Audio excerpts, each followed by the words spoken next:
وہ سمجھ گئے کہ بچے معصوم ہوتے ہیں، ان کے اور پاکیزہ روحوں کے درمیان حجاب کے پردے حائل نہیں ہوتے۔ تیمور کو تو پیار سے بہلا پھسلا کر زبردستی اندر دادی کے پاس بھیج دیا، مگر خود کسی گہری سوچ میں ڈوب گئے۔ اسی دوران عصر کا وقت ہو چکا تھا۔ نماز کی ادائیگی کے فوری بعد کسی انجانے خیال سے فخر کو بلایا اور چند ضروری ہدایات دی جو اس نے پوری توجہ اور ادب سے سنی۔ فخر نے 2 دیگے قورمے اور بریانی کی مزید آرڈر کر دی، ساتھ میں مٹھائیاں، گلاب جامن، رس گلے، چمچم، قلاقند اضافی آرڈر کر دی۔ لبان کی اگربتیوں منگوا کر گھر میں سلگا دی۔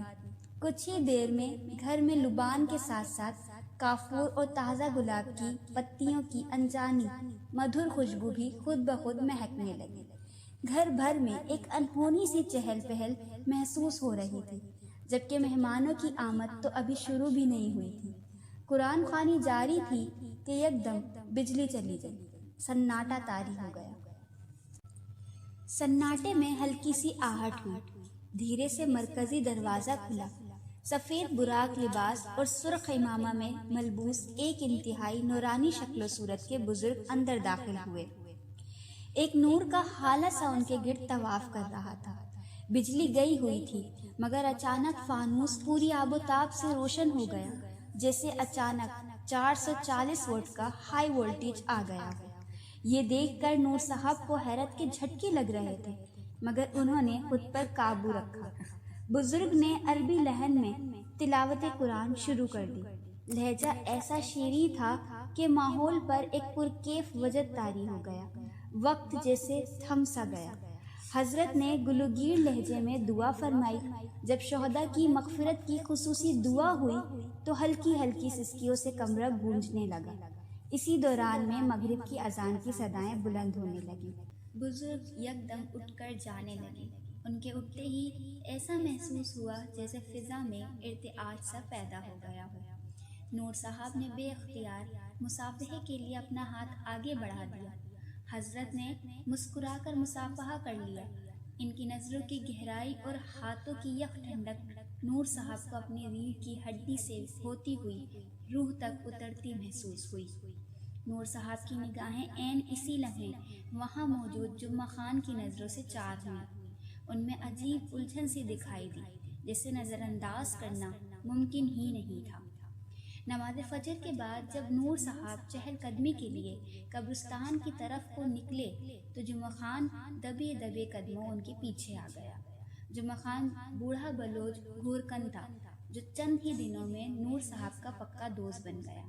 جمعہ خان نے دھیرے سے بتایا کہ جو بزرگ کل شام آپ کے گھر تشریف لائے تھے وہ وہی قاری صاحب تھے جو 20-25 سال پہلے مدرسہ چلاتے تھے اور شہید ہو گئے تھے۔ نور صاحب کی ریڑھ کی ہڈی تک میں سنسناہٹ محسوس ہونے لگی۔ قرآن پاک میں سورہ آل عمران کی آیت ذہن کے نہا خانوں میں جگمگانے لگی۔ جو لوگ اللہ کی راہ میں قتل ہوئے ان کو مردہ ہرگز گماں نہ کرو، بلکہ وہ اپنے رب کے پاس زندہ ہیں اور انہیں روزی مل رہی ہے۔ وہ سمجھ چکے تھے کہ باغیچے کی کھڑکی کا سپنا انہیں کسی اور ہی دنیا سے جوڑ چکا ہے۔ اس جوڑ میں نور صاحب خود تیمور اور جمعہ خان ان کے ساتھی تھے۔ پھر تو یہ روز کا معمول بن گیا۔ چھوٹے موٹے واقعات ان کی زندگی کا حصہ بنتے چلے گئے۔ ہر جمعرات کو گھر میں روح پرور محفل کا انعقاد ہونے لگا، جس کی خاص بات یہ تھی کہ جب پورے علاقے کی بجلی بند ہوتی نور صاحب کا گھر بقائے نور بنا ہوتا۔ نئے گھر میں منتقل ہوئے 5 ہی ماہ گزرے تھے کہ اچانک ایک ایسا واقعہ پیش آیا جس نے نور صاحب کی زندگی کو یکسر بدل ڈالا۔ دسمبر کی سرد اور اندھیری رات تھی۔ ایسی سرد راتیں کراچی والوں کے نصیب میں کم کم ہی آتی ہیں۔ نور صاحب لحاف اوڑھے سو رہے تھے۔ سونے سے پہلے ان کا معمول تھا کہ آیت الکرسی پڑھتے اور کھڑکی کی چٹخنی لگانا نہ بھولتے۔ اس روز بھی ایسا ہی ہوا تھا۔ رات کے آخری پہر نور صاحب کو کمرے میں تپش سی محسوس ہوئی، جیسے کہیں آگ جل رہی ہو۔ وہ گرمی سے پسینے میں شرابور ہو گئے۔ لحاف اتار دیا، اٹھ کر پنکھا چلانے کی ہمت ہوئی نہ ہی جسم میں سکت تھی۔ لیٹے لیٹے استغفار کا ورد کرتے رہے۔ کھڑکی روشن تھی جیسے قریب ہی الاؤ جل رہے ہوں۔ آہو فغان کی ہولناک آوازیں صاف سنائی دے رہی تھیں۔ پلنگ ہلتا محسوس ہو رہا تھا۔ خوف سے دم نکلا جا رہا تھا کہ اسی خوف کے عالم میں کہیں دور سے اذان کی صدا بلند ہوئی۔ یکدم گرمی جیسے فنا ہو گئی۔ موسم ویسے ہی یکبستہ ہو گیا جیسے اس کو ہونا چاہیے تھا۔ نور صاحب فوراً کلمہ استغفار پڑھ کر اٹھ بیٹھے۔ بے ساختہ ان کی نظر کھڑکی پر پڑی جو چوپٹ کھلی تھی۔ سرد موسم میں بھی ماتھے پر پسینے آ گئے۔ وضو کر کے قبرستان میں بنی کچی سی مسجد میں نماز کے لیے جا پہنچے۔ نماز کے بعد ذکر و اذکار سے فارغ ہوئے تو جمعہ خان سلام کے لیے آگے بڑھا۔ اس کے سپاٹ جھریوں زدہ چہرے پر وحشت و خوف کے سائے لرزاں تھے۔ چہل قدمی کے دوران وہ نور صاحب کے کمرے کی کھڑکی کی طرف ایک تازہ قبر پر پہنچ کر ٹھہر گیا۔ تازہ قبر پر دراڑیں ایسی پڑی تھیں جیسے حال ہی میں زلزلے کا بھونچال آیا ہو۔ حاجی صاحب، یہ میت کل پرائیویٹ ہاسپٹل والے لائے تھے۔ یہ کسی خطرناک بیماری کا مریض تھا۔ گھر والوں نے تدفین میں شریک ہونے سے صاف انکار کر دیا۔ ہاسپٹل کا عملہ بھی اپنی جان چھڑا کر بھاگ گیا۔ جنازہ بھی نہیں ہوا۔ جاتے جاتے عملے کا ڈرائیور بات کر رہا تھا کہ یہ راجہ شاہد کی میت ہے۔ یہ وہی راجہ شاہد تھا جس نے سالوں پہلے مدرسے پر بلڈوزر چلا کر قاری صاحب اور ننھے ننھے طالب علموں کو شہید کر دیا تھا۔ راجہ شاہد کا نام سن کر نور صاحب چونکے، ماضی کی کسی گہری سوچ میں ڈوب گئے۔ ماضی، حال اور مستقبل الگ الگ نہیں ہیں بلکہ مختلف کیفیات کا نام ہے جو وقتاً فوقتاً انسان پر طاری ہو جاتی ہیں۔ راجہ شاہد ایک پراپرٹی ٹائکون تھا۔ وہ نور صاحب کے بچپن کا دوست رہا تھا مگر کینہ پرور، مکار اور احسان فراموش شخص ثابت ہوا۔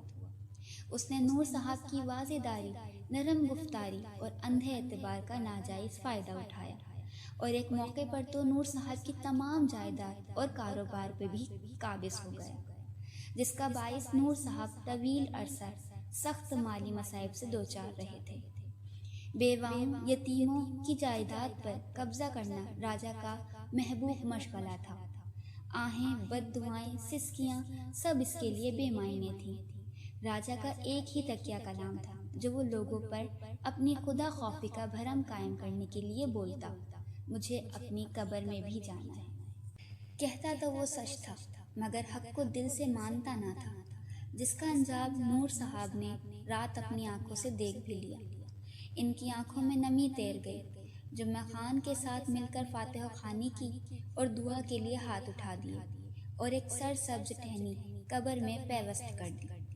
جاتے جاتے ہلکے سے قبر کے سرہانے جا کر بولے کہ میں نے تمہیں معاف کر دیا، اللہ بھی تمہیں معاف کرے۔ انہوں نے سوچا شاید اس طرح کچھ اس کے عذاب میں تخفیف ہو جائے۔ نور صاحب کے دماغ میں آقا کریم صلی اللہ علیہ وآلہ وسلم کا فرمان جگمگا رہا تھا کہ قبر جنت کے باغوں میں سے ایک باغ ہے یا جہنم کے گڑھوں میں سے ایک گڑھا۔ نور صاحب کے کمرے کی عقبی کھڑکی اب شب پھر کھلی رہتی ہے کیونکہ مستقبل میں اس دنیا اور ایسی بے شمار دوسری دنیاؤں کے اسرار و رموز اسی کھڑکی کے رستے نور صاحب پر آشکار ہوئے تھے۔